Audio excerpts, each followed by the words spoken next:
আসসালামু আলাইকুম এভরিওয়ান, আমি ফারিহা সুমাইয়া এবং আমার প্রজেক্টটা হচ্ছে নাফ ট্যুরিজম পার্ক।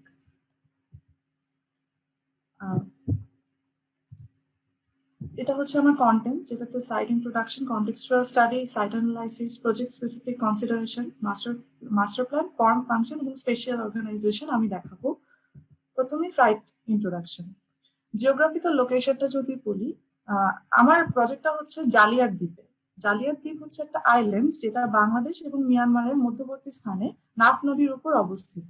এটা এই সাইটটাতে ম্যানগ্রোভ ইস্টাবলিশমেন্ট এবং বায়োডাইভার্সিটিতে ঘেরা এই সাইট, যেটা কিনা বাংলাদেশ টেকনাফ উপজেলার এখানে অবস্থিত এবং এটা হচ্ছে জালিয়ার দ্বীপ। Contextual study. কনটেক্সচুয়াল স্টাডির ক্ষেত্রে যদি দেখি, এটা হচ্ছে গিয়ে সাইটটা জালিয়ার দ্বীপ, উপজেলা টেকনাফ, ডিস্ট্রিক্ট কক্সবাজার। এটা মেইনলি ছিল একটা বাংলাদেশ ইকোনমিক জোন অফ অথরিটির একটি প্রজেক্ট, যেটাতে প্রপোজ হয়েছে ট্যুরিজম পার্ক করার। এই সাইটটাতে কোস্টাল ডিজাস্টার, যেহেতু এটা টেকনাফ এরিয়ার কক্সবাজারের ওখানে আছে, এখানে কোস্টাল ডিজাস্টার এবং এই ধরনের আরো ব্যাপার আছে, এবং ম্যানগ্রোভ এস্টাবলিশমেন্ট দিয়ে ঘেরা এই সাইট। এটা হচ্ছে 271 একর, যেটাতে বর্তমানে ফরেস্ট এরিয়া হচ্ছে 128 একর এবং নন ফরেস্ট এরিয়া হচ্ছে 143 একর। কিন্তু এই সাইটটাতে একটা সময় যেটা ছিল যে এটা পুরো সাইটটা জুড়েই ছিল ম্যানগ্রোভ, এবং এখন মানুষের কারণে হোক বা বিভিন্ন এই ট্যুরিজম পার্কের কারণেই এখানে ম্যানগ্রোভ আস্তে আস্তে বিলুপ্ত হয়ে যাচ্ছে। আমি যদি ক্রোনোলজিক্যাল চেঞ্জটা দেখি, 1975 সালের দিকে যদি দেখতে পারি আমরা জালিয়ার দ্বীপটাকে, এটা হচ্ছে ম্যানগ্রোভে ভরা একটা সাইট ছিল। পরে 1982 সালের দিকে দেখা যায় আস্তে আস্তে ম্যানগ্রোভ কেটে ফেলা হচ্ছে সেখানে, যেখানে 60% মতো ম্যানগ্রোভ আছে। পরে 1989 সালের দিকে দেখতে পাচ্ছি যে একেবারেই ম্যানগ্রোভ কেটে লোকাল পিপলরা সেখানে কাঠ কেটে নিয়ে ফেলেছে, এবং 96 সালের দিকে এখানে যে লোকাল জেলেরা আছে তারা তাদের জীবিকা নির্বাহের জন্য এখানে খাল খনন করে তারা মাছ চাষ করা শুরু করে। 2005 সালের দিকেও আরো বেশি এটা বেড়ে যায় এবং ম্যানগ্রোভ বলতে গেলে একেবারে নিশ্চিহ্ন হয়ে যায়।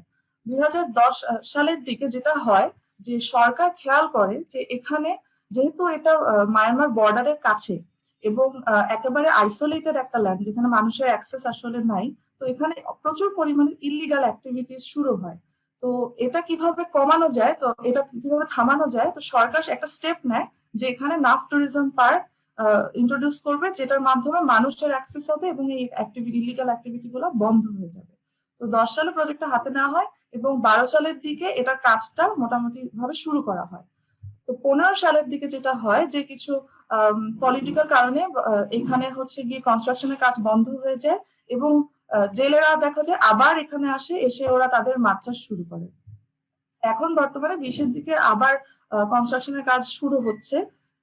এখন দেখা যাচ্ছে যে এখানে ম্যানগ্রোভ তো নেই এবং শুধুমাত্র সাদার্ন টিপের দিকে অল্প পরিমাণে ম্যানগ্রোভ আছে। এক সাইটে কিভাবে যাওয়া যাবে? সাইটটাতে বেসিক্যালি কক্সবাজার থেকে টেকনাফ ফেরি ঘাটে যেতে টোটাল লাগে 2 ঘন্টা 30 মিনিট বা 1 ঘন্টা 30 মিনিট। যদি টেকনাফ হাইওয়ে দিয়ে যায় 2 ঘন্টা 30, আর মেরিন ড্রাইভ দিয়ে যদি যাই 1 ঘন্টার মতো সময় লাগে। সাইট অ্যানালাইসিস এর পরে এটা হচ্ছে রোড, যেটা হচ্ছে Cox's Bazar Teknaf marine drive road. সেটা থেকে টেকনাফ হাইওয়েতে উঠতে হয়। হাইওয়েতে উঠার পরে এখানে জালিয়ার দ্বীপে যাওয়া যায়। আর নিচে হচ্ছে টার্সিয়ারি রোড, যেটা হচ্ছে সেন্ট মার্টিন থেকে উপরের দিকে আর কি যেতে হয়। এখানে যদি দেখি, এটা হচ্ছে নাফ নদীর এখানে ওয়াটার নেটওয়ার্কটা আমি দেখিয়েছি যে এখানে যেটা আছে সেটা হচ্ছে গিয়ে টেকনাফ পোর্ট, স্থল বন্দর। এই স্থল বন্দর থেকে নৌকায় করে জালিয়ার দ্বীপে যাওয়া যায়। এটা হচ্ছে সাইট অ্যানালাইসিস। আমি এডজেসেন্ট টুরিস্ট পয়েন্টস, আশেপাশে কি কি টুরিস্ট পয়েন্ট আছে সেটা আমি দেখিয়েছি, যে Kutubdia, Maheshkhali, Cox's Bazar, Himchhari national park, Inani beach, জালিয়ার দ্বীপের পরে আসছে, এরপর টেকনাফ বিচ আসে, আর তারপর আসে সেন্ট মার্টিন। আমার টার্গেট গ্রুপ কারা এই প্রজেক্টের জন্য? এখানে আমি 3 ধরনের টার্গেট গ্রুপকে ফোকাস করেছি। এক ধরনের হচ্ছে গিয়ে টুরিস্ট, আরেক ধরনের হচ্ছে গিয়ে এখানকার লোকাল কমিউনিটি, আরেকটা হচ্ছে গিয়ে রিসার্চার্স। দেখা যায় যে 23 লক্ষ টুরিস্ট প্রত্যেক বছরই কক্সবাজারে বা তার অ্যাডজেসেন্ট টুরিস্ট স্পটগুলোতে ভিজিট করে। তো তারা এটা একটা টার্গেট যেখানে কারা আসবে। তারপর একটা টার্গেট যেখানে কারা আসবে তারপরে লোকাল কমিউনিটি কারা? লোকাল কমিউনিটির মধ্যে 45% মানুষজন মাছ মাছ চাষের মাধ্যমে ফিশিং এর সাথে জড়িত জীবিকা নির্বাহের জন্য, এবং 24% মানুষ এখানে টেকনাফের মানুষ যারা আছে তারা হচ্ছে ট্যুরিজমের সাথে জড়িত, তারা এভাবেই তাদের জীবিকাটা নির্বাহ করে। তারপরে যেটা দেখা যায় যে রেইনি সিজনের দিকে ট্যুরিজমটা আস্তে আস্তে যারা ট্যুরিজমের সাথে আছে তারা হচ্ছে কি তাদের কাজ আসলে কমে যায়, তখন তারা স্মল স্কেল ইন্ডাস্ট্রিয়াল কাজগুলোতে জড়িত হয়, তো তারা এই সাইডে সার্ভ করতে পারবে, আমি তাদেরকে টার্গেট করেছি। আর যারা রিসার্চার, এখানে দেখা যাচ্ছে তার পাশে হিমছড়ি ন্যাশনাল পার্কটা আছে, রিসার্চাররা এখানে আসে তাদের রিসার্চের কাজের জন্য, তারাও এই সাইটে আসতে পারবে। কারেন্ট সোর্সেস অফ লাইভলিহুড যদি দেখায়, এই সাইটটাতে একটা হিউজ পরিমাণ মানুষের হচ্ছে গিয়ে তারা তাদের জীবিকা নির্বাহের জন্য আসে, যেমন তারা মাছ চাষ করে, মধু চাষ করতে আসে, গোলপাতা কালেক্ট করে, মাছ ধরে, আর বোটিং করে, এখানে আর কি ঘুরে তারা বোটিং। ক্লাইমেটিক কন্ডিশন যদি আমি দেখাই, এখানে রেইনফল হচ্ছে কি 4300 মিলিমিটারের মধ্যে থাকে। সয়েল স্যালিনিটি যেটা সেটা হচ্ছে গিয়ে মনসুনে থাকে হচ্ছে 4.5% পর্যন্ত, আবার ড্রাই পিরিয়ডে হয় হচ্ছে গিয়ে 17%-এর মতো। আর টেম্পারেচার হচ্ছে 16 ডিগ্রি থেকে ম্যাক্সিমাম 34 ডিগ্রি। জালিয়াত দ্বীপের গল্পটা আসলে খুবই ইন্টারেস্টিং ব্যাপার হচ্ছে, এখানে কেউ বলে যে এখানে জলিল নামের একটা মাঝি গিয়ে মাছ ধরতে গিয়ে সে মারা যায়, তখন এই জন্য এটার নাম দেওয়া হয় জৈলাক দ্বীপ। আবার কেউ বলে যে এখানে যেহেতু জেলেরা মাছ ধরতে যায় তা এই জন্য এটার নাম হয় জৈলাক দ্বীপ।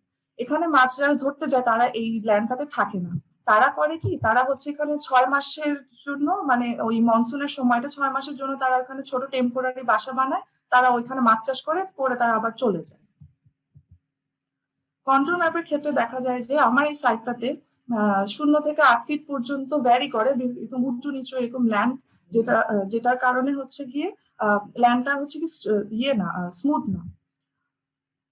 এটা হচ্ছে ওয়াটার লেভেল রাইজ ম্যাপ আমি দেখিয়েছি, যখন অর্থাৎ পানি উঠে না তখন আমার ল্যান্ডটা এরকম থাকে প্রথম দিকে, আর যখন হচ্ছে কি লো টাইড হয় অর্থাৎ পানি উঠে জোয়ারের সময়, তখন হচ্ছে কি এখানে 6 ফিটের মতো 6 ফিটের মতো 5 ফিটের মতো হচ্ছে পানি উঠে, আর যখন হাই টাইড হয় তখন হচ্ছে কি 8.5 ফিটের মতো পানি ওঠে।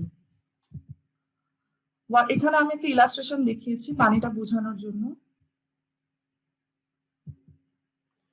আচ্ছা, ইকোলজিক্যাল ডাইভার্সিটি যদি আমি বলি, প্রথমে আমি আমি আমি দেখিয়েছি যে এই সাইটটা ম্যানগ্রোভে ঘেরা একটা সাইট ছিল, অর্থাৎ পুরাটাই ম্যানগ্রোভ ছিল, কিন্তু বর্তমান পরিস্থিতিটা আমি যেটা দেখাচ্ছি যে এখন যেহেতু এখানে ম্যানগ্রোভ একেবারে সাউদার্ন টিপের দিকে অল্প পরিমাণে আছে, এখানে যেটা হয়েছে যে এখন পাখি পশু যেগুলো ছিল সেগুলো একেবারে নিচের দিকে সাউদার্ন টিপের দিকে চলে এসছে, এবং এখানে এই সাইটটাতে বর্তমানে 41 ধরনের মাইগ্রেন্ট স্পিসিস, 40 ধরনের রেসিডেন্ট স্পিসিস পাখি দেখা যায়। এবং এখানে যে ব্লু জোনটা সেটা হচ্ছে কি টার্টল নেস্টিং পয়েন্ট। এই সাইটটার একটা স্পেশালিটি হচ্ছে কি এখানে প্রচুর পরিমাণে কচ্ছপ আসে এবং তারা তাদের ডিম পাড়ে, এই জায়গাটায় হচ্ছে কি সেটার পয়েন্টটা। এটাকে চিন্তা করে আমি যেই জোনিংটা করেছি যে আমার বিল্ডিংটা থাকবে, যেহেতু এখানে নর্দার্ন ডিপের দিকে তেমন একটা ম্যানগ্রোভের ইয়ে নেই, কনসেন্ট্রেশনটা নেই, এই জন্য আমি উপরের দিকে দিয়েছি আমার বিল্ডিং গুলো যেগুলো আমি করবো। তারপর টুরিস্ট অ্যাক্টিভিটি গুলো আমি ম্যানগ্রোভের আশেপাশে দিয়েছি, কারণ মানুষ তো এখানে আমি চাচ্ছি ম্যানগ্রোভটা দেখতে এবং এনজয় করতে মানুষ আসে, এই জন্য আমি এখানে টুরিস্ট অ্যাক্টিভিটি গুলো দিয়েছি, এবং এখানে দিয়েছি আমি ফিশারম্যান পয়েন্ট, যে কারণ যারা এখানে জেলে তাদেরকে তো উৎখাত করে আমি একটা ডিজাইন করতে পারি না, তো আমি তাদেরকেও এখানে কিভাবে করা যায়, তো এই জন্য আমি তাদেরটা ইন্ট্রোডিউস করেছি। ম্যানগ্রোভটা ইন্টিগ্রেশন করার আমার একটা প্ল্যান আমি নিয়েছি যে এখানে আমি চাচ্ছি 5 থেকে 15 বছরের একটা প্ল্যান দিতে। 5 থেকে 15 বছর নেওয়ার কারণ হচ্ছে গিয়ে ম্যানগ্রোভ ফুললি ম্যাচিওর হতে 15 বছরের মতো সময় লাগে। তো বিগিনিং ফেজ আমি যেটা চাচ্ছি যে আমি যদি এখানে একটা ক্যানেল খনন করতে চাই ল্যান্ডটার ভিতর দিয়ে, কারণটা হচ্ছে যদি ব্রাজিল বলি বা আমাদের বাংলাদেশের সুন্দরবন বলি, ইন্ডিয়ার সুন্দরবন বলি, সবকিছুর একটা ক্যারেক্টারিস্টিক্স আছে, যেটা হচ্ছে গিয়ে একটা ক্যানেল ওটার মধ্য দিয়ে যায় ম্যানগ্রোভের ভিতর দিয়ে, লবণ পানিটার থেকে ওখানে কেওড়া গেওয়া যেগুলো সেলফ জেনারেটেড ম্যানগ্রোভ সেগুলো হচ্ছে কি একা একাই বেড়ে ওঠে। তো আমি যেটা করবো আর আরেকটা যে ব্যাপার হচ্ছে গিয়ে যে দেখা যায় অন্যান্য জায়গায় যখন ম্যানগ্রোভ প্ল্যান্টেশন করা হয় অনেক কোটি টাকা খরচ করা হয় ম্যানগ্রোভের বীজ বপন করার জন্য, কিন্তু দেখা যায় 100%-এর মধ্যে 60% হয়তো গাছ হয়েছে কিন্তু বাকিটা হয়নি, তো কিছুটা আনসাকসেসফুল হয়। তো এই জন্য যদি আমি এখানে ন্যাচারাল ওয়েতে একটা অ্যাকোয়াকালচার করে দিই, কেনাল ইন্টিগ্রেট করে, তাহলে এখানে ম্যানগ্রোভটা নিজেই জেনারেট হবে এই জন্য আমি প্রথম 6 মাসে দেখা যাবে একটা ক্যানাল খনন করব, এবং তারপরে 5 বছরের মধ্যে দেখা যাবে যে এখানে কেওড়া গেওয়া যে গাছগুলো আছে এগুলো নিজেই সেলফ জেনারেট হতে থাকবে। এবং এই 5 বছর প্ল্যানের মধ্যে আমি কোনো ধরনের আমি শুধুমাত্র ডে টুরিস্ট ইন্ট্রোডিউস করবো, কিন্তু এখানে যে রেসিডেন্ট টুরিস্ট আছে আমি সেটা ইন্ট্রোডিউস করবো না, কারণ ম্যানগ্রোভ যখন গ্রো হয় ওটা তার একটা 5 বছরের একটা ক্রুশাল পিরিয়ড থাকে। এই সময় যদি আমি এখানে টুরিস্ট নিয়ে আসি, বেশি টুরিস্ট নিয়ে আসি, তাহলে এটা সয়েলটা ডিস্টার্ব হবে। So for the growth of mangrove soil needs to be undisturbed. এই জন্য আমি এখানে চাচ্ছি যে 5 বছরে যে টুরিস্টরা আসবে তারা তাদের টুরিস্ট অ্যাক্টিভিটি এর মধ্যে প্রোগ্রাম থাকবে যে তারা গাছ লাগাবে এবং তাদের সাথে তারা যাতে ম্যানগ্রোভের সাথে একটা কানেকশন ফিল করে, এই জন্য আমি এটা দিয়েছি। এরপরে যখন দেখা যাবে 5 বছর শেষ হওয়ার পর 15 বছরের মধ্যে এখানে ডে টুরিস্ট এবং recent tourist both will be introduced, এবং এখানে প্ল্যান্টেশন প্রোগ্রামটা তখনও চলবে যাতে তারা একটা কানেক্টিভিটি ফিল করে। আচ্ছা, এরপরে আসে ডিজাইন কনসিডারেশন। আমি 6টি বিষয় এখানে কনসিডারে রাখতে হয়েছে আমাকে, কারণ এই ধরনের এস্টাবলিশমেন্ট ম্যানগ্রোভ ফরেস্ট বা এস্টাবলিশমেন্টের ক্ষেত্রে যেটা দেখা যায়, এইগুলো জিনিস মাথায় রাখতে হয় যে এলিভেটেড ট্রেল আমাকে দিতে হবে যাতে যে শ্বাসমূল গুলো আছে বা মাছ যে ঘুরে বেড়ায় ওখানে সেগুলো যাতে কোনো ধরনের ডিস্টার্ব না হয় আর নষ্ট না হয়, এই জন্য আমি এলিভেটেড ট্রেল দিয়েছি। হাইট রেস্ট্রিক্ট করেছি আমি, কারণ গাছের যে হাইটটা থাকে সেটা এই সাইডটাতে হচ্ছে গিয়ে 65 ফিট ম্যাক্সিমাম।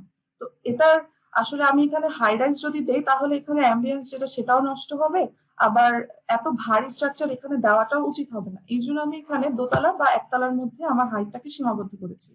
এখানে আমি স্টিল স্ট্রাকচার করেছি, কারণ এখানে যেহেতু জোয়ার ভাটার একটা ব্যাপার আছে, আমি যদি মাটি থেকে মানে গ্রাউন্ডে নিয়ে আসি তাহলে আমাকে ল্যান্ড ফিল করে অনেক একটা সয়েলকে ডিস্টার্ব করতে হবে। এই জন্য আমি এখানে স্টিল স্ট্রাকচার ইন্ট্রোডিউস করেছি।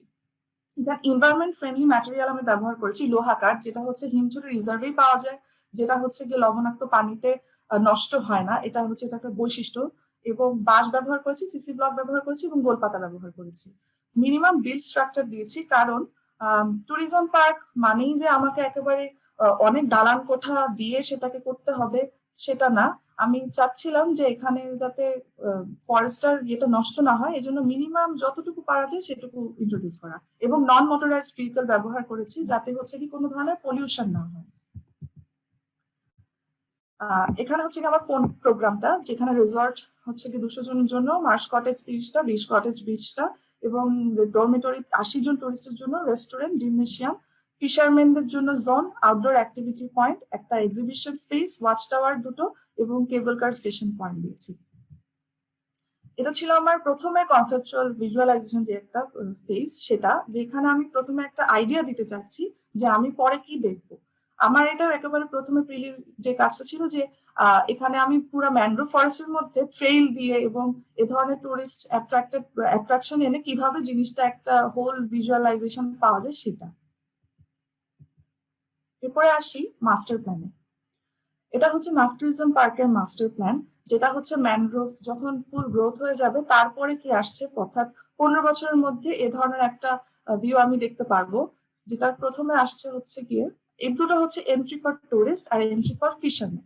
দুটো দেওয়ার কারণ হচ্ছে গিয়ে টুরিস্ট পয়েন্ট একটা থাকতে হবে এবং ফিশারম্যানদের জন্য আলাদা অবশ্যই একটা থাকতে হবে, কারণ তারা তো টুরিস্টদেরকে ডিস্টার্ব একটা ডিস্টার্বেন্স ক্রিয়েট হবে দেখে দুজনের দুটো আলাদা এন্ট্রেন্স।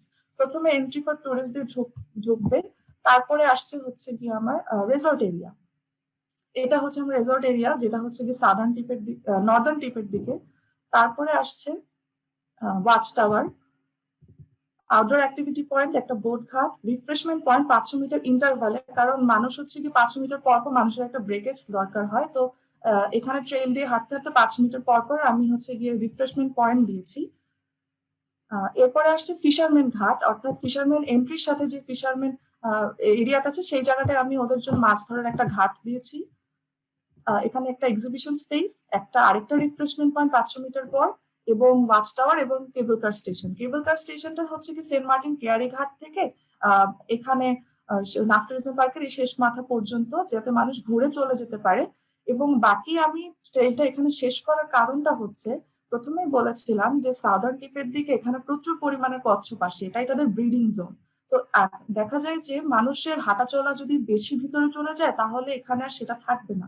তো এটাকে কনসিডার করে এবং এখানে যেহেতু ম্যানগ্রোভও সাদার্ন টিপে বেশি ছিল, আমি আমার ট্রেলটাকে এখানে এই অ্যাক্সেসটা এই পর্যন্ত দিয়েছি। এরপরে যেটা দেখা, এটা হচ্ছে আমার ওভারঅল ভিউ মাস্টার প্ল্যানটার যে কি কি আছে। এরপরে আমি ব্লো আপে চলে যাই।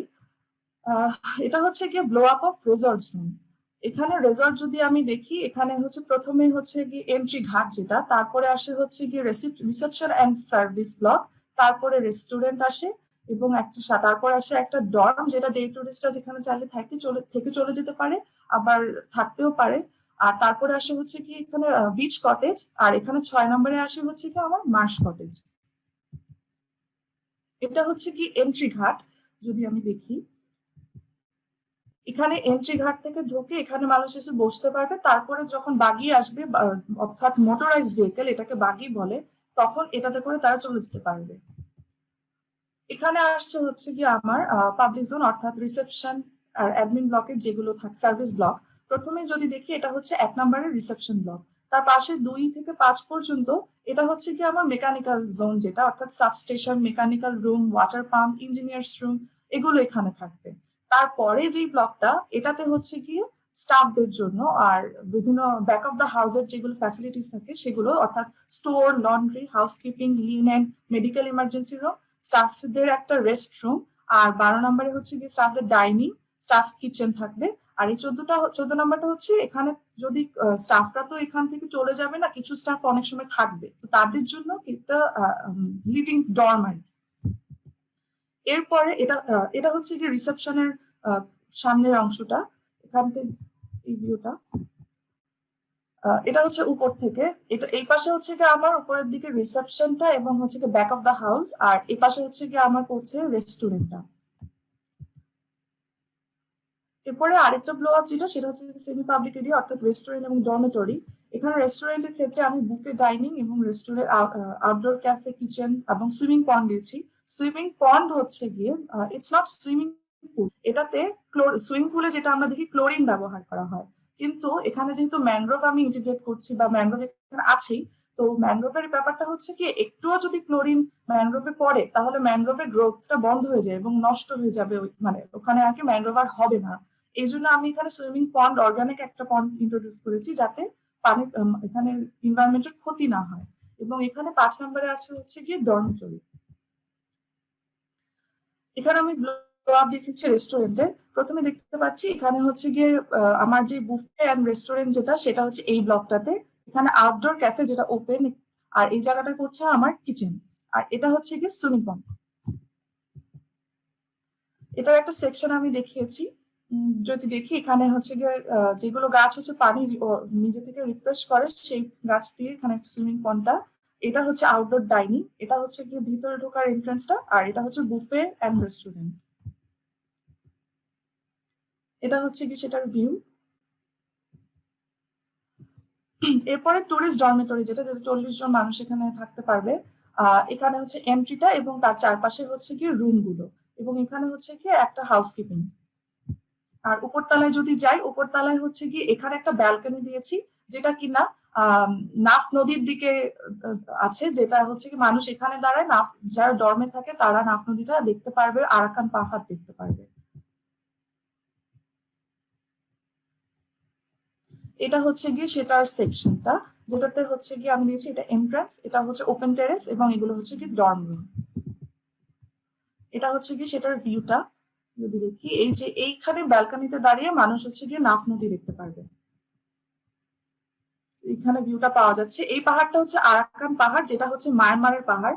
এই সাইডটার এটাই একটা ইন্টারেস্টিং পয়েন্ট যে আমি যদি এই সাইডটাতে যাই, তাহলে আমি হচ্ছে গিয়ে বাম পাশে তাকালে মায়ানমারের আরাকান পাহাড়, আর ডান পাশে তাকালে নেটং পাহাড়, এই দুটোই দেখতে পারবো বাংলাদেশে যেটা। তো এই এরকম সাইড আসলে টেকনাফ বা ওই সাইডে আর কোথাও পাওয়া যাবে না। এই জন্য এই ট্যুরিজম পার্কে এটা আরো বেশি ইন্টারেস্টিং একটা পয়েন্ট। এখানে যদি দেখি, এটা হচ্ছে কি বিচ কটেজ, তারপরে ডরমের পরে যেটা আসছে এখানে বিচ কটেজ, এবং এইখানে যে 1 নম্বরে হচ্ছে কি স্টুডিও কটেজ, যেগুলো 1 নাম্বার, এবং এগুলো হচ্ছে কি ফ্যামিলি কটেজ, আর এখানে প্রেসিডেন্সিয়াল কটেজ আমি দিয়েছি। এবং এখানে একটা ওয়াটার প্যাভিলিয়ন দিয়েছি, যে মানুষ এখানে দাঁড়িয়ে নেচার এনজয় করতে পারবে। এরপরে যদি দেখি আসছে মার্শ কটেজ। মার্শি ল্যান্ড বলতে বোঝায় যে যখন একটা এরিয়াতে পানি উঠে কিছু সময়ের জন্য আবার পানি নেমে যায়, একটু কাদা কাদা হয়ে থাকে, সেই জায়গাটাই হচ্ছে গিয়ে মার্শিল্যান্ড। এবং এখানে কটেজ গুলো আমি দিয়েছি, যে এখানে 1 নম্বরে হচ্ছে প্রেসিডেন্সিয়াল সুইট যেটা, এবং সাথে একটা জিম আছে। 2 নম্বরে হচ্ছে গিয়ে আমার ফ্যামিলি কটেজ, এবং 3 নম্বরে হচ্ছে গিয়ে স্টুডিও কটেজ। এটা এখন আমি রিসর্টের মডিউল প্ল্যানস গুলো বলবো। গ্রাউন্ড ফ্লোর প্ল্যান যেটা, এটা হচ্ছে মার্শ ফ্যামিলি কটেজের প্ল্যান।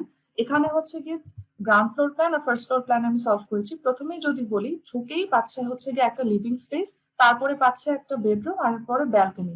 এখানে যেটা আমি একটা সিঁড়ি দিয়ে দেখিয়েছি, এটা আসলে হচ্ছে যেহেতু এটা মার্শিল্যান্ড, তো এখানে আমি চাচ্ছি যে মানুষজন যাতে সিঁড়ি দিয়ে নেমে, এখানে হচ্ছে গিয়ে 8 ফিট নিচে নেমে মানুষ এখানে হচ্ছে কি যখন পানি ওঠে তখন পা ভিজিয়ে এনজয় করতে পারবে, ওখানে পানিটা ধরতে পারবে। এই জন্য আমি এখানে একটা এরকম ডেকের মতো দিয়েছি। আর উপরে হচ্ছে গিয়ে এখানে আমি চাচ্ছি যে উপর থেকে এইখানে একটা ভিউ পাবে, এই জন্য এখানে দুটো ব্যালকনি আমি দিয়েছি। এরপরে আসছে হচ্ছে এটার সেকশনটা। যদি দেখি, এই যে এই জায়গাটায় হচ্ছে গিয়ে মানুষজন বসতে পারবে। যদি আমি আরেকটা স্লাইড দেখি, এই যে পানি উঠলে মানুষ হচ্ছে কি এই জায়গাটা এনজয় করতে পারবে, এবং পানিটা উঠলে এখানে কোনো হ্যাম্পারও হবে না। এটা হচ্ছে সেটার ভিউটা। এরপরে আসি হচ্ছে গিয়ে মার্শ স্টুডিও কটেজ। এটা হচ্ছে 510 স্কোয়ার ফিটের একটা স্টুডিও কটেজ, যেটাতে ঢুকে হচ্ছে গিয়ে এখানে একটা এন্ট্রি পয়েন্ট, এবং তারপরে হচ্ছে বেডরুম করছে, ওদেরও এরকম একটা ডেক দিয়েছি। আর এটা হচ্ছে গিয়ে প্রেসিডেন্সিয়াল সুইট। ঢুকে পাচ্ছে একটা সিটিং এরিয়া, যেটা হচ্ছে গিয়ে তার সামনে পাচ্ছে আরেকটা সুইমিং পন্ড, এবং তারপরে রুমের ভিতর যদি ঢুকি তাহলে একটা লিভিং এরিয়া, তারপরে পাচ্ছে হচ্ছে গিয়ে বেডরুম, আর এখানে একটা ব্যালকনি। এটা হচ্ছে কি স্টুডিও কটেজের যে সেকশন সেটা, এবং পানি উঠলে কেমন চিত্র আসে সেটা আমি দেখিয়েছি, যে এখানে মানুষ বসে পানিতে পা ভিজাতে পারছে। এটা হচ্ছে গিয়ে স্টুডিও কটেজের একটা ভিউ। এখানে যদি দেখে একটা মানুষ বসে থাকতে পারে, এবং যখন পানি উঠবে সে এনজয় করতে পারবে। এরপরে আসছে হচ্ছে প্রেসিডেন্সিয়াল কটেজের যেটা, সেটা হচ্ছে এটার সেকশনটা, এই যে সুইমিং পন্ড, আর এখানে হচ্ছে ওই সিটিং স্পেসটা।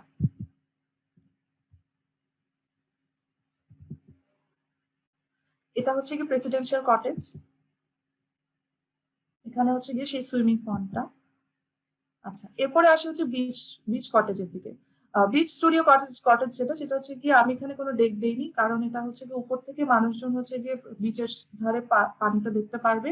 এখানে হচ্ছে গিয়ে বিচ ফ্যামিলি কটেজ, একই প্ল্যান দুটো, মার্শ এবং বিচের, শুধুমাত্র ডেকটা দেওয়া হয়নি এখানে।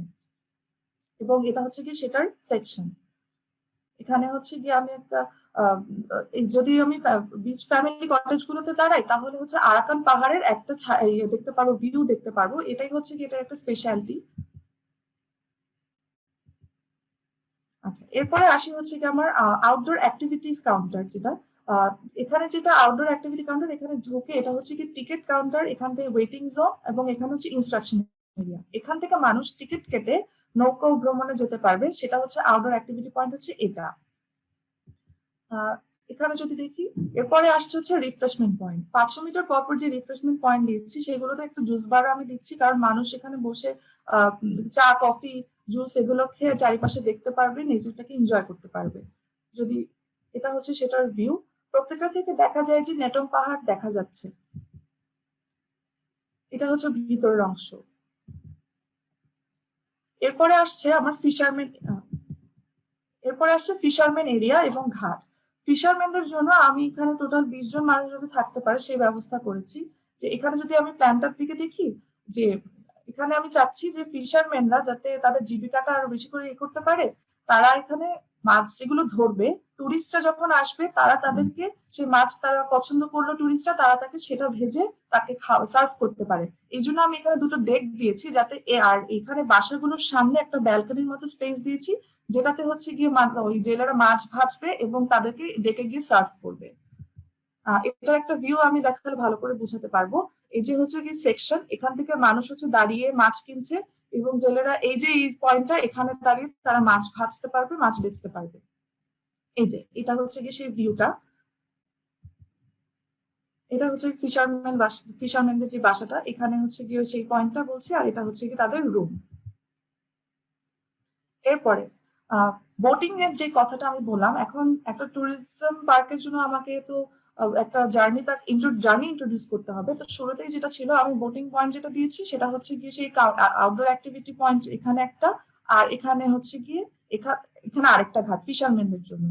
তো এখান থেকে যখন নৌকার জার্নিটা শুরু হবে, সেই জার্নিটা এখানে এসে ঘুরে আবার এখানে এসে শেষ হবে। অর্থাৎ প্রথমে এখান থেকে পাচ্ছে হচ্ছে গিয়ে আরাকান ভিউটা, আরাকান যে পাহাড় সেটার ভিউটা পাচ্ছে, আর এ পাশে যখন আসছে ক্যানেলটা তখন পাচ্ছে নেটং পাহাড়ের ভিউ। তো কখনোই মানুষ বোর হবে না, ম্যানগ্রোভ দেখে তারা ঘুরে চারিপাশের ভিউ এনজয় করে তারা একটা পয়েন্ট থেকে আরেকটা পয়েন্টে যেতে পারবে। এটা হচ্ছে কি এক্সিবিশন স্পেস। এক্সিবিশন স্পেসটা বেসিক্যালি একটা লার্নিং মডিউলের মতো কাজ করবে। এখানে মানুষজন ম্যানগ্রোভের রিপ্লান্টেশন, ম্যানগ্রোভের রিফরেস্টেশন, কিভাবে ম্যানগ্রোভ রিভাইভ করা যায় সেটা সম্পর্কে শিখবে। বিভিন্ন এখানে এক্সিবিট করা হবে এবং এখানে পাখি যা আছে এবং কক্সবাজারের মধ্যে এনরিচড একটা সাইট কিরকম সেখানে এগুলো এখানে এক্সিবিট করা হবে। এটা হচ্ছে গিয়ে সেই ভিউটা এক্সিবিশন স্পেসের। যদি এক্সিবিশন স্পেস আমি দেখি, এখানে নেচার ইন্টারপ্রিটেশন সেন্টার হিসেবে এটা কাজ করে, যে এখানে দাঁড়িয়ে মানুষজন চারিপাশে ভিউ দেখতে পারবে, এই সিঁড়িগুলোতে বসতে পারবে। এটা হচ্ছে আরেকটা রিফ্রেশমেন্ট পয়েন্ট। এটা হচ্ছে রিফ্রেশমেন্ট পয়েন্টের ভিউ। এই রিফ্রেশমেন্ট পয়েন্ট থেকে পাহাড় দেখা যাবে এবং এটা হচ্ছে ক্যানেলের উপরে আমি দিয়েছি যাতে মানুষ পাল্টে নিতে পারে। এটা হচ্ছে কেবল কার। এখান থেকে এটা হচ্ছে অবজারভেশন টাওয়ার, যেটাতে মানুষ দাঁড়িয়ে দেখতে পারবে চারিপাশে। এখন আমার এরপরে শেষ। আচ্ছা, ট্যুরিজম পার্কের যেটা হয় সবসময় আমরা দেখি যে দালান কোঠা দিয়েই সবসময় দেখা যায় ট্যুরিজম পার্ক গুলো তৈরি হয়, কিন্তু এরকম একটা সাইটে যেটা আমি করতে চেয়েছি যে কিভাবে মিনিমাল স্ট্রাকচার ইন্ট্রোডিউস করে একটা ট্যুরিজম পার্ক ডিজাইন করা যায়, যে নেচারের সাথেও তো অর্গানিক ডেভেলপমেন্টের মাধ্যমেও একটা ট্যুরিজম পার্ক ডিজাইন করা যেতে পারে। কারণ নেচার নিজেই হিল হয় এবং নিজেই নিজেকে মোল্ড করে। সেখানে আমি যদি বীজ বপন করে একেবারে ট্যুরিজম একটা দালান কোঠা ক্রিয়েট করে সেখানে আমি একটা প্রোগ্রাম ইন্ট্রোডিউস করি, তাহলে দেখা যায় যে গাজীপুরের যে কোনো রেজর্টের সাথে কক্সবাজারের আর কোনো তফাৎটা থাকে না। তো সাইটকে কনসিডার করে কিভাবে ন্যাচারাল ল্যান্ডস্কেপকে ডিফাইন করে আমি ডিজাইনটা করতে পারি, সেটাই ছিল আমার মেইন টার্গেটটা। এবং এই জন্য আমি এখানে ন্যাচারাল অ্যাকুয়াপাংচার ইন্ট্রোডিউস করেছি, ক্যানেল ইন্ট্রোডিউস করেছি, ম্যানগ্রোভকে রিভাইভ করার একটা প্রোগ্রাম দিয়েছি, এবং লোকাল মানুষ যেভাবে থাকে বাঁশ ব্যবহার করে, স্টিল স্ট্রাকচার ব্যবহার করে, সেগুলো আমি দিয়েছি। এটাই ছিল আমার মেইন টার্গেট নাফ ট্যুরিজম পার্কের জন্য। Thank you.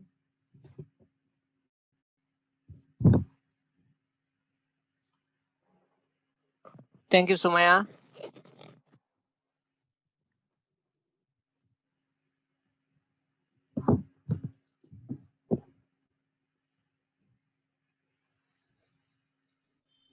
আমি কিছু বলবো ফারিহা? জি স্যার। Sure, sir. Assalamualaikum. ওয়ালাইকুম।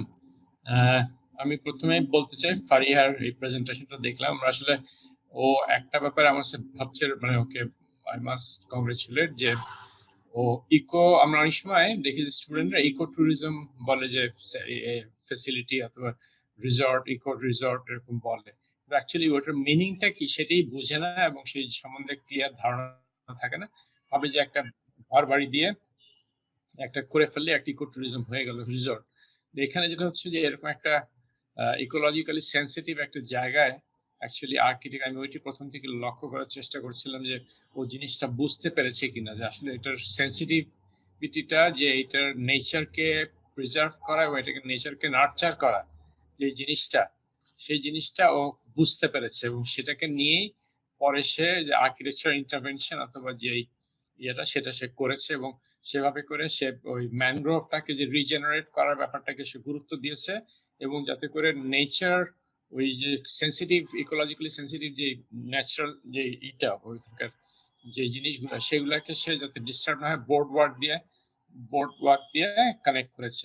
এবং রিসর্টের যে ইয়েগুলা ফেসিলিটিস গুলো সেগুলোকে ন্যাচারাল মেটেরিয়াল দিয়ে করেছে এবং এবং আরো কতগুলো জিনিস যেগুলো খুব ইম্পর্টেন্ট। আসলে আমাদের এখানে যেটা যায়, আমরা যখন দেখি যে হাজার হাজার লোক যাই, আমরা তখন নষ্ট করে ফেলি জায়গাগুলোকে। এরকম কতগুলো জিনিস আর ইন্ট্রোডিউস করেছে রিফ্রেশমেন্ট সেন্টার গুলা, হুইচ ইজ ভেরি ইম্পর্টেন্ট। আমি যেখানে যেখানে যত যদি খেতে দিই তাহলে এটাকে জিনিসটা নষ্ট হয়, এটাকে কন্ট্রোল ওয়েতে কিছু কিছু জায়গায় সে ফেসিলিটিস দিয়েছে, সেখান থেকে তারা করতে পারবে।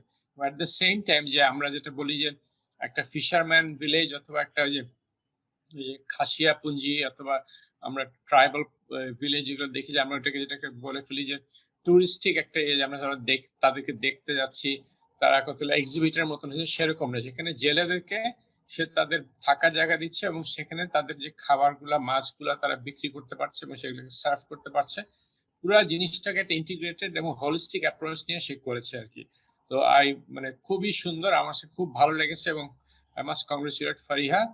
এবং ও জিনিসটা বুঝতে পেরেছে। আমার যেটা আমি সবচেয়ে বেশি যেটা গুরুত্ব দেবো যে এরকম একটা সেন্সিটিভ জায়গায় কাজ করতে হলে আর্কিটেক্টকে কিভাবে অ্যাপ্রোচ নিতে লাগবে সেই জিনিসটাকে সে বুঝতে পেরেছে। কিছু আমি ডিটেলিং এ যাব না, ওই এক একটা কটেজ অথবা এই সবগুলো কিছু কিছু সে দেখিয়েছে, হয়তো ডিটেলে ঢুকলে আরো কিছু হয়তো সাজেশন দেওয়া যায়। বাট আমি যেহেতু ওভারঅল জিনিসটা ঠিক আছে অ্যাপ্রোচটা, আমি সেখানেই গুরুত্ব দিতে চাই এবং আমি মনে করি যে এটা একটা সাকসেসফুল প্রজেক্ট এবং এটা মানে খুবই একটা কি বলবো মানে সে as a final year final project হিসাবে প্রজেক্টটাকে মানে তার একটা যে এই 5 বছরের পড়াশোনা সে যে একটা জিনিস বুঝতে পেরেছে, শিখতে পেরেছে, সে প্রফেশনে আসলে সে কাজ করতে পারবে, সে একটা প্রবলেমকে আইডেন্টিফাই করা এবং সেগুলোকে নিয়ে কিভাবে অ্যাপ্রোচ করবে সেই জিনিসটা শিখতে পেরেছে। তো এই জায়গাটাই আমার কাছে বলার ছিল আর কি। পরে ধন্যবাদ। সেন্সিবল ছিল প্রজেক্টটা। ধন্যবাদ। Thank you sir. রেসপন্ড করব প্লিজ প্লিজ। থ্যাংক ইউ হ্যাঁ, আমারও মনে হচ্ছে আমি জুয়েল ভাইয়ের সাথে প্রায় 100% সহমত পোষণ করি। আমার মনে হচ্ছে যে তোমার সিরিয়াসনেসটা এটা প্রথম থেকেই পরিষ্কার, যে তুমি জিনিসটাকে প্রবলেমটাকে রিড করতে চাচ্ছ। অনেক সময় আমরা সুপারফিশিয়ালি রিড করতে চাই, বাট রিয়েলি একটা জায়গায় গেলাম, আমি একটা প্রবলেমকে দেখলাম এবং প্রবলেমটাকে রিড করে কয়েকটা পয়েন্ট ছেকে বের করতে চাইলাম এবং ওগুলার ভিত্তিতে রেসপন্ড করতে চাইলাম। এই জায়গাটা অনেক স্ট্রং। এই প্রজেক্টটা যখন রিয়েলিটিতে হবে তখন তো আসলে এখানে একটা অনেক বড় টিম কাজ করবে। এখানে গাছপালার এক্সপার্টরা কাজ করবে, মাটির এক্সপার্টরা কাজ করবে, সমুদ্রের এক্সপার্টরা কাজ করবে। তো এটা একটা বড় ডিসিশন। তো it can be it's a part of the landscape architect. আমি জাস্ট চিন্তা করছিলাম যে why it's not an landscape architecture, it can B A landscape architecture thesis project also. But এটা এখন আমি তোমার প্রজেক্ট থেকে বের হয়ে যাবো, আমি আসলে টিচারদেরকে একটু প্রশ্ন করবো। যেটা আমি ইদানিং সব প্রজেক্টেই দেখছি যে আমাদের in last 10 years probably আমাদের ক্যাপাসিটি, আমাদের ডেটা বেড়ে গেছে অনেক, যে ইন্টারনেট হওয়ার কারণে বা আরো কিছু সুবিধার কারণে, এবং ছাত্রছাত্রীরা এটাকে যথেষ্ট ভাবে ব্যবহার করছেন এবং কালেক্ট করছেন এবং আনকনভেনশনাল জায়গায় গিয়ে একটু কমপ্লিকেটেড জায়গা থেকে এটা বোঝার চেষ্টা করছেন। তাতে তাদের একটা সময় লাগে, বেশ খানিকটা সময় লাগে। এইটা শেষ করে আসে আবার আর্কিটেকচার করে তারপর আবার সেটাকে আবার প্রেজেন্টেশন মোডে নিয়ে আবার প্রেজেন্টেশন করতেও কিছু সময় লাগে। তো এইটার জন্য কি এক সেমিস্টার কম কিনা? কেন বলছি এটা? সেটা কারণ হচ্ছে যে আমি আলটিমেট যখন আর্কিটেকচার একটা করতে হয় তখন সেইখানে almost in every case it shows a kind of যে এখানে ফোকাসটা কম। So and then as an architect when you see that you kind of say এটা একটু ভালো হলে ভালো হতো, ওই ব্যাপারটা থেকেই যায়।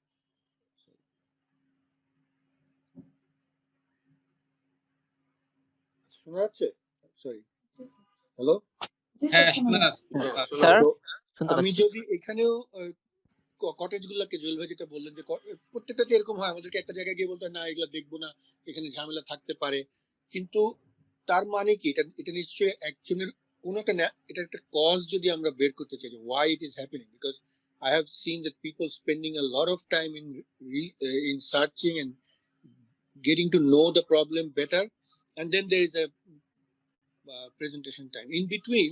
They're always squeezing the time that যেটার জন্য ফিজিক্যাল সলিউশনের যে অ্যান্সারটা তৈরি করতে হয় ওইটার টাইমকে বা ওইটার উপর সিরিয়াসনেসটা আস্তে আস্তে কমে যায়, যার ফলে এই প্রোডাক্টগুলা এইটা হয়। এটা আমার একটা অবজারভেশন টিচারদের জন্য। আর ওর জন্য আমি বলবো যে তুমি যখন বাসে কাজ করবে, বি কেয়ারফুল যে it is not brick. So আমরা যে আঁকি, যখন খাতার উপর আঁকি, লম্বা করে দাগ দিই একটা পেন্সিল দিয়ে প্ল্যান আঁকার সময়, মেবি তোমার টিচাররা তোমাকে ভালো করে বোঝাতে পারবে এটা। It's predominantly, it's very much brick oriented architecture বা wall oriented architecture এর মতো কাজ করে। So if we forget that and we start making buildings with sticks, like আমাদের এই ট্রেডিশনাল বাসাগুলো যেখান থেকে তৈরি হওয়া শুরু হয়েছিল, তারা তো আসলে ড্রয়িং করে তারপর বাসা নিশ্চয়ই বানায়নি। তারা সব চার কোনায় চারটা বাঁশ পুঁতেছে, তারপর মাঝখানে একটা বেড়া দিয়েছে, ছাদটা দিয়েছে। তো if you think in terms of a 3D and model making process, তখন দেখবে যে কতগুলো ডিসিশন, যেটা আমি যদি ডিটেইলে প্ল্যানে যাই আমি তোমাকে বলতে পারবো। কিছু কিছু ক্যান্টিলিভারের আইডিয়া, কিছু কিছু ডাবল হাইটের আইডিয়া, কিছু কিছু অ্যাসিমেট্রির আইডিয়া, সেগুলো কিন্তু আসলে এটা আমাদের একটা hangover from our plan drawing or architecture which is basically a brick অথবা কংক্রিটের architecture. So I would say try to, এটা নিচু ক্লাসেও করানো যায়, ট্রাই টু আন্ডারস্ট্যান্ড যে স্টিক দিয়ে আর্কিটেকচার করতে হলে সেটা কিভাবে করতে হয়, এবং সেটার একটা নিজস্ব গতি আছে, যেটা ড্রয়িং করে অনেক সময় অনেক অভিজ্ঞ হলে হয়তো পারে, কিন্তু প্রথম দিকে আমার মনে হয় এটা উচিত বিল্ডিং গুলো বানানোর মাধ্যমে করা। যেমন আমি খেয়াল করে দেখলাম তোমার সরি আমার চোখে পড়ে যায়, এতে কিছু করার নেই। তো তোমার একটা সিঙ্গেল কটেজে তোমার বিল্ডিংটা হচ্ছে দোচালা, কিন্তু তোমার সেকশনটা 4 চালা। সো এটা তো এক বিল্ডিং এ এটা হতে পারে না। তারপর আরেকটা অবজারভেশন হচ্ছে, যখন এই ধরনের প্রোগ্রাম লিখবা, try to be more strong. Like ধরো এখানে কি সুইমিং পুল দিতেই হবে, মানে মানুষের এই পানির মধ্যে এসে কি ওই দিন একদিন সুইমিং না করলে হবে না? এখানে কি জিমনেশিয়াম দিতেই হবে? মানুষকে কি জিম কেন লাগে? আমি রিয়েল ওয়ার্ল্ডে ব্যায়াম করতে পারি না, আমার জীবনযাত্রা হচ্ছে একটা রেস্ট্রিক্টেড, সেখানেও আমাকে জিম করতে হয়। টারজানের তো জিম লাগে না। হ্যাঁ, টারজান ইজ ওর everyday is a gym, he lives in a gym. So আমার মনে হয় কিছু কিছু জিনিস আমরা ইনার্শিয়া কারণে প্রোগ্রামের মধ্যে ঢুকিয়ে দিই, যে এখানে একটা ট্যুরিজম হলে তো এটা লাগবে, এইটা গান লাগবে, নাচ লাগবে, সিনেমা বানাতে হলে 3টা গান দিতে হবে। এগুলো কিন্তু এক ধরনের একটা ব্লকের মাথায় ব্লক আইডিয়া, যেটা আমরা পুশ করি। So try to be more original. এবং আমার মনে হয় ইন একাডেমিক এনভায়রনমেন্টে যদি আমরা এটা না করতে পারি, আমরা রিয়েল ওয়ার্ল্ডে গিয়ে তো এটা কখনোই বলার সাহস পাবো না। তো আমি already you have shown enough sensitivity and your first part of your drawings were also very nice, যেখানে তুমি ম্যানগ্রোভ কে বোঝার চেষ্টা করেছো। So I think it's a nice attempt. So ধন্যবাদ। Thank you very much. Thank you, sir. একটুখানি একটু add করি। Actually Sure. আমরা যেটা বলছিলাম যে অন্যান্য প্রজেক্ট আমরা দেখি যে এটা একটা কমন মানে প্রবলেম বলবো কিনা জানি না, স্টুডেন্টরা দেখা যায় যে খুবই এনগ্রসড থাকে হলো যে এটার ফাইন্ডিংস গুলা কি কি আছে না আছে, ব্যাকগ্রাউন্ড স্টাডিজ খুব সুন্দর করে, আলটিমেটলি এটা আর্কিটেকচার ইন্টারপ্রিটেশনটা হয় না। ওখানে যা দেখা যায় যে খুব, যেটা যে ফ্রিয়াদ বলতেছিল যে আমি যখন আর্কিটেক্ট হিসাবে যে কাজটা করব, সেই জায়গায় যা দেখা যাচ্ছে যে কোন রকম ওটার ওই ইনপুটসটা নাই, ওটার সঙ্গে ওটার রিলেশনশিপটা নাই। তো সেই জিনিসটা এস্টাবলিশ করাটা খুব ইম্পর্টেন্ট, সেটার জিনিসটা এখানে পেয়েছি। এবং হ্যাঁ, ওইটা যেগুলো বললো রিয়াদ, আমি এগ্রি করি যে আমি সেকশনও সেটাই চৌচালার সেকশন দেখলাম, ওটা অ্যাকচুয়ালি এখানে দেখা যাচ্ছে দোচালা, তো সেই জায়গাগুলো। এবং অবভিয়াসলি যে সুইমিং পন্ড তুমি বলেছো, পুল করনি, তো সেই জায়গাগুলা মানে একটা পুলও ছিল, পরে পুলও ছিল। হ্যাঁ, ওই ইসের মধ্যে আছে, যে প্রেসিডেন্সিয়াল সুইটের মধ্যে দেখলাম যে একটা সুইমিং পুলও বোধহয় আছে আর কি। আচ্ছা, ঠিক আছে।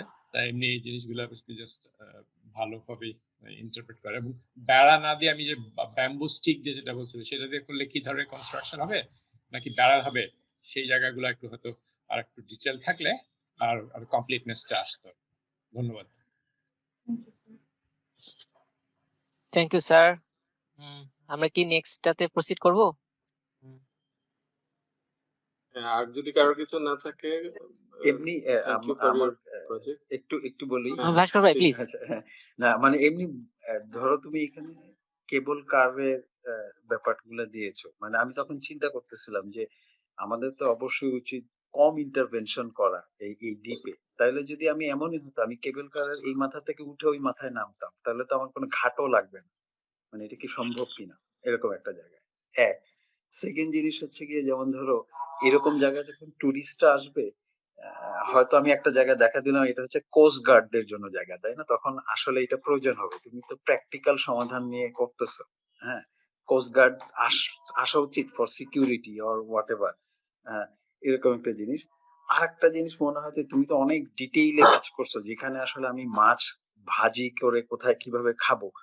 তাহলে সেইখানে মনে হয় আসা উচিত ছিল খুব ইম্পর্টেন্ট একটা জিনিস, যে যেহেতু আমরা ইকো জিনিসটা করতেছি, যে ড্রিঙ্কিং ওয়াটারের ব্যাপারটা আসলে এখানে কি আমি নিয়ে আসবো বোতল, বোতলের পর বোতল, নাকি আসলে বৃষ্টি হলে সেই পানিটা জমাবো, সেরকম একটা স্পেস দিব, যেটা পন্ড গুলাতেও হতে পারতো। বা তুমি যদি এই পয়েন্ট গুলো আর বলতা, আমার কাছে মনে হয় জিনিসগুলাকে আরো বেশি স্ট্রং হইতো। মানে জাস্ট হুম, এটা আমার জাস্ট সাজেশন। না, ওইগুলো তো ডিটেলে গেলে এগুলো হতে পারে, বিকজ এরকম স্যানিটেশনের ব্যাপারগুলো ওগুলো নিয়ে আমি আর বলতে চাই না, ওগুলো আর ডিটেলে হ্যাঁ এইসব জায়গায় ইস্যুস আসছে, বাট টাইম ফ্রেমটাও একটু ইম্পর্টেন্ট এখানে। আসলে ওরা লাস্ট আমরা সবচেয়ে শর্টেস্ট ডিউরেশন পেয়েছিলাম এই সেমিস্টারে after the June July vacant period. So anyway আমরা চেষ্টা করেছি আসলে সবাই মিলেই। সো এটা তারপরে আরো যখন ভালো করা পটেল যেত হ্যাচিং অবশ্যই। জায়গাটা কাজ করেনি, ওটা খুব একটা ভালো, খুবই মানে ওয়াইজ ডিসিশন এবং খুব মানে ওর সেন্সিটিভিটি হুম, বোঝা যায়। প্রজেক্টটা হয়তো আরো ভালো করা যেত, কিন্তু আমার মনে হয় কি ওই শর্ট টাইমে যেভাবে করেছে, ওর স্টাডি, রিজনিং, প্রবলেমাটাইজেশন এবং তারপরে সেটার আউটকাম দিয়ে আর্কিটেকচার ট্রান্সফার করা, লাস্টের দিকে হয়তো আর একটু আমরা বেটার আশা করি, কিন্তু যতটুকু করেছে আমার কাছে মনে হচ্ছে যে এই সময়ের জন্য বিআর্ক এর জন্য যথেষ্ট। মানে আমি পার্সোনালি প্রজেক্টটা আমার কাছে বেশ ভালোই মনে হয়েছে। ঠিক আছে, হুম। Congratulations and thank you. ভালো একটা প্রজেক্ট এবং অনেকগুলো স্টাডি আমাদেরকে দেখানোর জন্য। ওকে, থ্যাংক ইউ সবাইকে।